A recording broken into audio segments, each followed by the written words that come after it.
At the edge of the world, where the sea groans beneath mountains of ice and the sun vanishes for months at a time, history carved out a forgotten chapter, one not written with ink, but etched into the wind-blasted rock and whispered through the stories of two civilizations that were never meant to meet. In this place, bleak, magnificent and utterly unforgiving, the rules of survival were unlike anywhere else. This was no land for the faint-hearted. Here, frost claimed the careless. The sea devoured the unprepared, and the land, it gave nothing freely. Yet two very different peoples dared to call this place home. On one side were the Inuit, masters of the Arctic, shaped over generations by ice, instinct, and deep-rooted knowledge of a world ruled by cold and silence. They didn't just survive here, they thrived. Their homes were made of snow, their boats of skin and sinew, their lives interwoven with the migrations of seals and the breath of the polar wind. On the other side, across the stormy North Atlantic, sailed the Norse, bold seafarers from Scandinavia, known to the world as Vikings. They were warriors, farmers, and settlers. Drawn by whispers of new lands and fertile coasts, they pushed farther west than any Europeans before them, chasing a dream of expansion into a place they called Vinland. What neither could foresee was that their paths would cross, on the icy shores of Greenland and the edge of North America. And when they did, it would not be a peaceful meeting of minds. It would be a brief and bitter collision of two worlds, fueled by misunderstanding, fear, and the sheer brutal demands of Arctic life. This is not just a story about contact, it is a story of contrast, of iron versus bone, of woolen cloaks against caribou hides, of myths and rituals born under entirely different skies. And in the end, it's a story about who endured and who vanished. Because while the Norse came with ships, swords and sagas, the Inuit came with silence, patience, and a mastery of the ice. And in the frozen north, it wasn't the strongest who survived, it was the wisest. Long before the first Norse longship ever skimmed the icy Atlantic, long before Leif Erikson carved a path westward through storms and salt spray, the Arctic had already been claimed, not with banners or blood, but with quiet endurance and ancestral knowledge passed through generations. The Inuit were not newcomers to this realm of snow and silence, they were its architects. They moved with the seasons, tracing the migrations of whales, seals and caribou, building lives that flowed with the rhythm of ice, not in defiance of it. To outsiders, the Arctic appears desolate, hostile even, a blank white void stretching endlessly toward a frozen horizon. But to the Inuit, it is a living, breathing world. The snow is not simply cold, it's a material, a tool, a shelter. The ice is not just a barrier, it's a map, a bridge, a hunting ground. And the wind carries messages only they have the ears to hear. In winter, when the darkness settles in and the stars shimmer like frozen fire, the Inuit built igloos, domes of compacted snow so expertly crafted that they could trap body heat and raise interior temperatures to near comfort. Light came from a single quillik, a stone lamp burning seal oil, casting flickering shadows on the curved walls.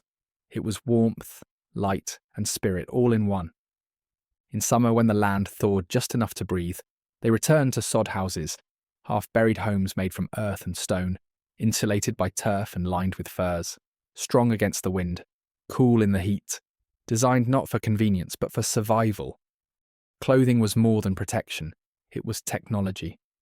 Carefully layered caribou hide, hand-stitched with bone needles and sinew thread, was warmer and more flexible than anything the outside world could offer. Boots, gloves and parkas were tailored not for fashion, but function, windproof, water-resistant and life-saving. And when it came to travel, the Inuit glided where others sank. Their dog sleds danced across snowdrifts. Their kayaks, narrow, silent, sealed tight with stretched skin, moved like ghosts through frigid coastal waters. With these tools, they didn't just navigate the Arctic, they owned it. This was a society shaped by its environment, but never at its mercy. Every piece of their world, from the tip of a harpoon to the curve of a snow shelter, was forged through observation, respect, and relentless adaptation. To live in the Arctic, you had to become part of it. The Inuit did more than live here. They belonged here. In the Arctic, where the earth sleeps under snow for most of the year and the sun can vanish for weeks at a time, food is not simply nourishment. It is a matter of life, death, and reverence. There were no fields to plough, no orchards heavy with fruit, no golden wheat to grind into bread. For the Inuit, survival came not from the soil, but from the sea and sky. From the bodies of animals who, like them, had learned the hard rules of the north. Their diet was one of necessity, yes, but also precision, and what might seem extreme or even unpalatable to outsiders was in fact perfectly engineered by nature and honed by human ingenuity. The Inuit hunted with skill born of generations. Seals were among the most vital prey, fat, protein-rich, and found resting on sea ice or surfacing through breathing holes. With patient silence and expert timing, Inuit hunters would wait for hours in the cold, unmoving, until the moment came. One strike, one breath, and a single seal could feed a family for days. But it wasn't just the meat that mattered. The blubber was gold. Burned in oil lamps, it provided heat and light when firewood was impossible to find. Rendered into fuel, it powered journeys across the tundra. Eaten raw or fermented, it delivered the dense calories needed to keep the body warm through biting cold. Whales, especially the bowhead, brought abundance beyond measure. Harvesting one could sustain a community, offering tons of meat, blubber, skin, and bone. Bones became tools and framework for homes. Baleen served as ropes, baskets, or sled runners. Even the tough hide, known as muktuk, was eaten for its richness in vitamin C, a vital nutrient that protected the Inuit from scurvy long before Europeans understood what the disease even was. Caribou provided meat in inland areas, and their hides, light, hollow-fibred, and insulating, were preferred for winter clothing. Fish, from Arctic char to cod, were netted, speared or caught through holes in the ice. Birds and eggs were gathered in the brief teeming summer. Nothing was wasted. Every part had a purpose. Every hunt was a sacred transaction. This was a zero-waste system, a closed loop of balance between human and environment. To take more than needed was taboo. To dishonour an animal's spirit was dangerous, not only spiritually, but practically. For in the Arctic, harmony wasn't philosophy, it was strategy. And this balance allowed the Inuit to do what no other society had done before: flourish in a land that gave almost nothing freely. They didn't farm the land, they read it, they listened to it, and through the sharp teeth of Arctic winter, they endured, not through conquest or control, but through knowledge, respect, and a profound understanding of nature's brutal elegance.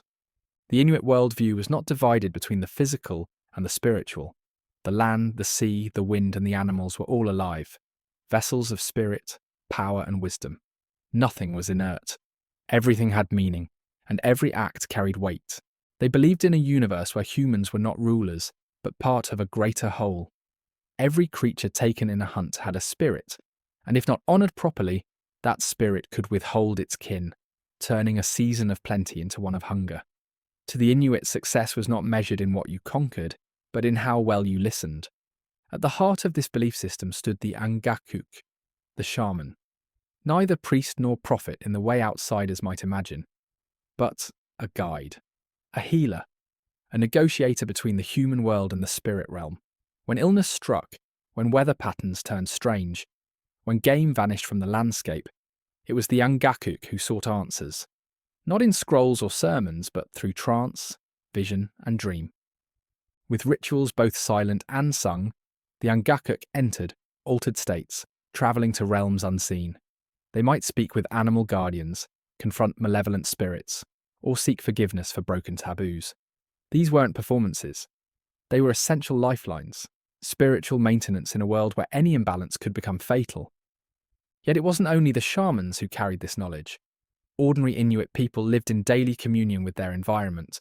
Children learned early to interpret cloud patterns and animal tracks, yes, but they also learned the deeper signs. The way the wind spoke, the meaning of a raven's sudden cry, the importance of dreams. Stories passed orally from elder to child weren't just entertainment, they were memory, instruction, survival codes wrapped in metaphor. Tales of the sea woman Sedna, who punished those who disrespected the ocean's creatures. Legends of shapeshifters, spirits who tested human behaviour. Tricksters who taught humility. Heroes who learned hard lessons through suffering. And through these stories flowed a deep sense of connection, not only to the present, but to ancestors long gone and descendants yet unborn. For the Inuit, the Arctic was never empty. It was filled with spirit, history, danger and grace, and to live within it required not just skill, but humility, not just strength, but balance. In the fjords of Scandinavia, where mountains rise like jagged teeth from green valleys and the sea coils inward like a serpent, a culture was taking shape, bold, restless, and forged in fire and salt. They called themselves the Norse, though history would remember some of them by a more dramatic name: Vikings. Unlike the Inuit, whose lives were shaped by adaptation, the Norse were driven by expansion. They were shipbuilders, warriors, and traders. Seafarers who measured distance not in miles but in days across the water. Their wooden longships, sleek and narrow, skimmed across rivers and oceans alike, powered by oars, sails, and ambition. From the late 700s onward, they surged outward from their homelands, raiding monasteries in England, settling the green pastures of Ireland, building kingdoms in Normandy, and carving trade routes deep into what would become Russia. But not all Norse left home for conquest. Many sought new land, untouched, fertile, and free from the crowded hierarchies of Europe. By the end of the 9th century, Norse settlers had reached Iceland, a volcanic island of steaming vents and rugged coasts. And from there, in 985 CE, they pushed even farther west, toward a mysterious land glimpsed beyond the horizon, a place of glaciers and rock, a place they would call Greenland. Led by the fiery exile Eric the Red, these settlers brought with them everything they believed would anchor civilization in a harsh new land: sheep, cattle, woolen cloth, iron tools, and a deep belief in order, honour, and strength. They built long houses of turf and timber, organised themselves into chieftaincies, and carried with them the mythic weight of Odin, Thor, and the Norns who spun the fate of all men. Their culture was built on bold action, personal reputation, and the ever-present tension between survival and glory.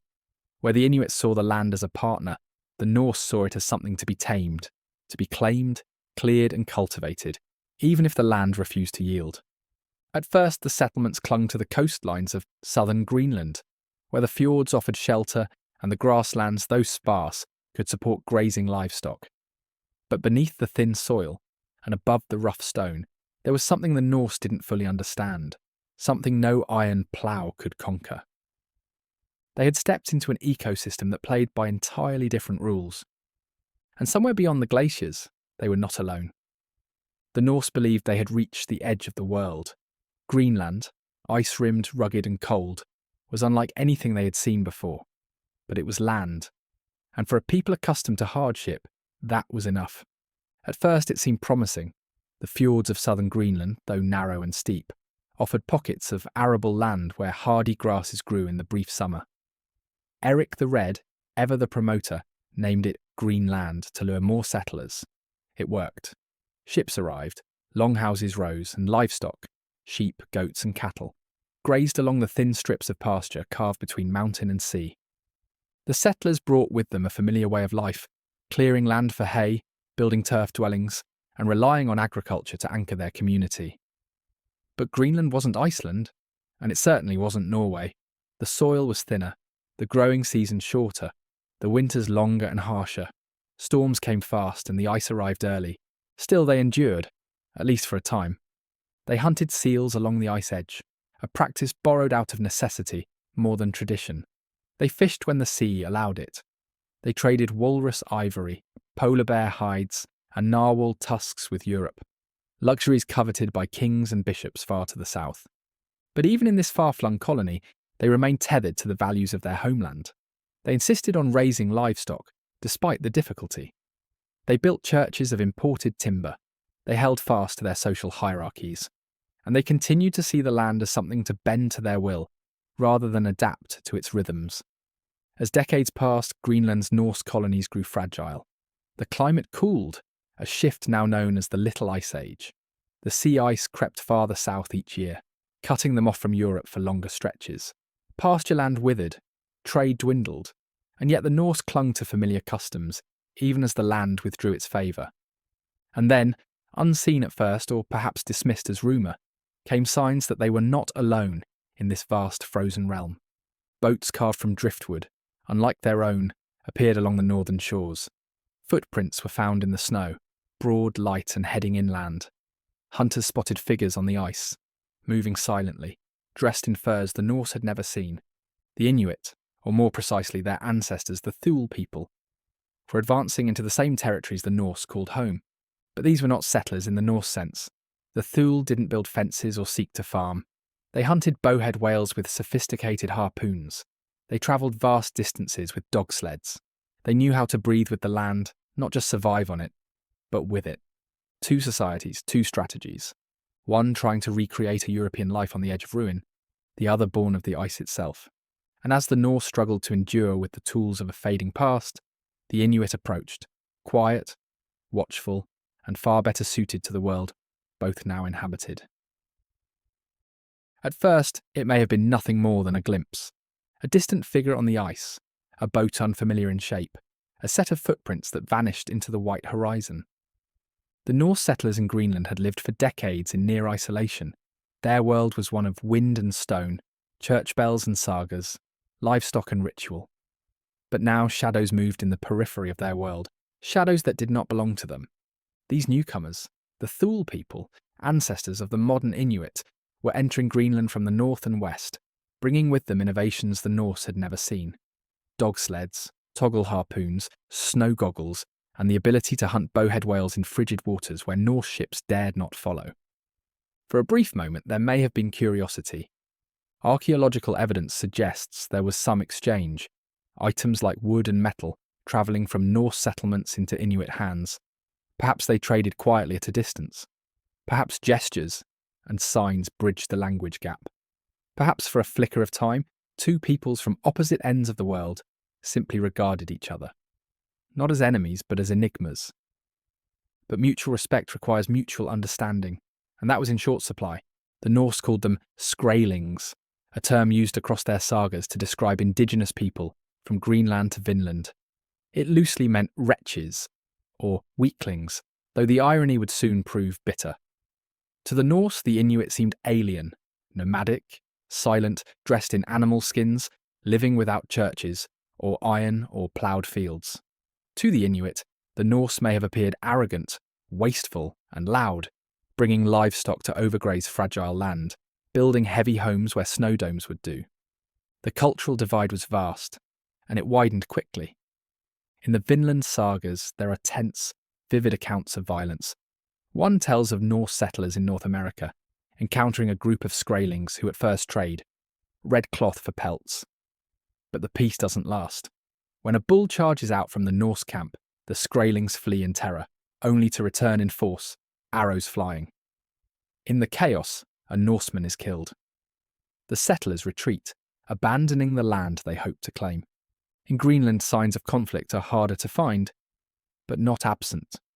Weapons buried in settlements, abandoned farms, a slow disappearance of Norse presence from the landscape, while Inuit settlements begin to expand.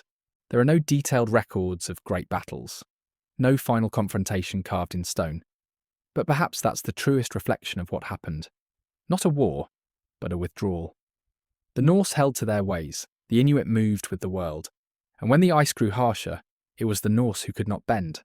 This was not a clash of armies, it was a quiet, creeping collision of worldviews, one deeply rooted in the land, the other forever trying to reshape it.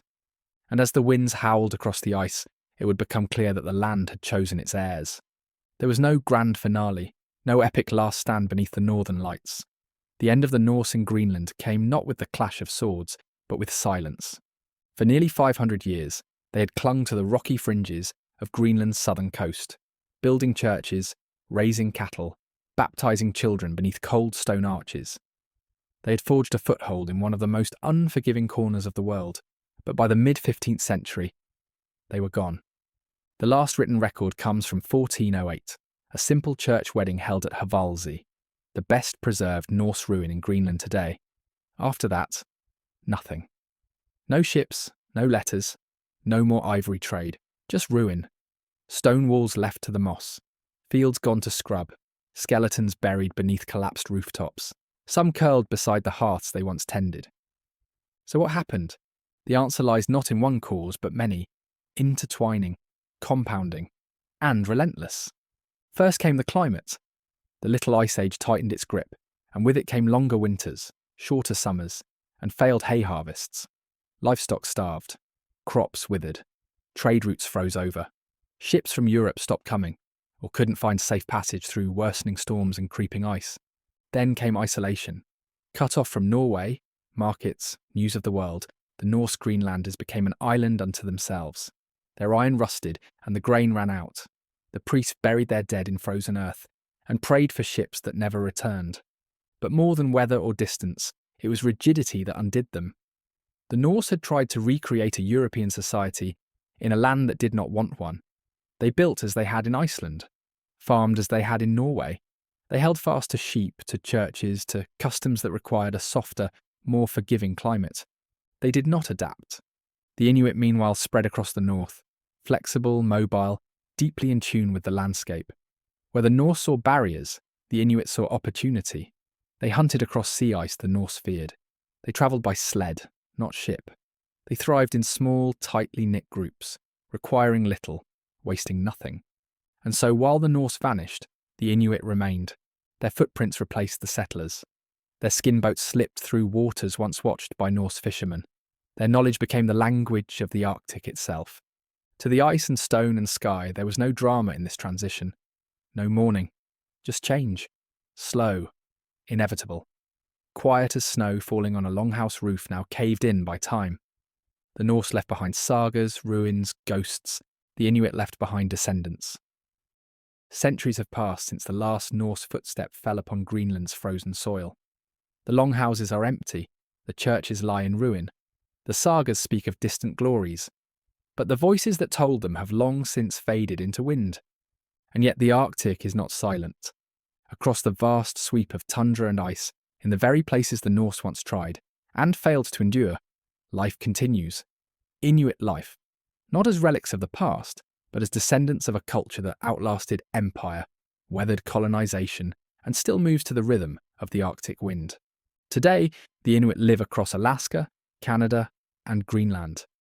Their homeland, Inuit and Nunangat in Canada, is vast and their voice is rising. Once targeted for assimilation, their languages, Inuktitut, Kalaallisut, and others, are being reclaimed in schools. Their traditions are being revived. Their knowledge, ancient, precise, and rooted in survival, is now recognised by scientists, climatologists, and policymakers as indispensable in understanding a rapidly changing Arctic. Inuit hunters still travel by dog sled, still read the ice like a book, still tell stories under stars that haven't changed in 10,000 years. But they also work as pilots, politicians, teachers, and climate activists. They speak at the United Nations. They track polar bears by GPS. They use drones to map sea ice and pass knowledge from elder to youth through digital storytelling. They are not vanishing. They are evolving, just as they always have. And what of the Norse? Their legacy endures too, though in a quieter way. Their ruins are studied, their sagas translated.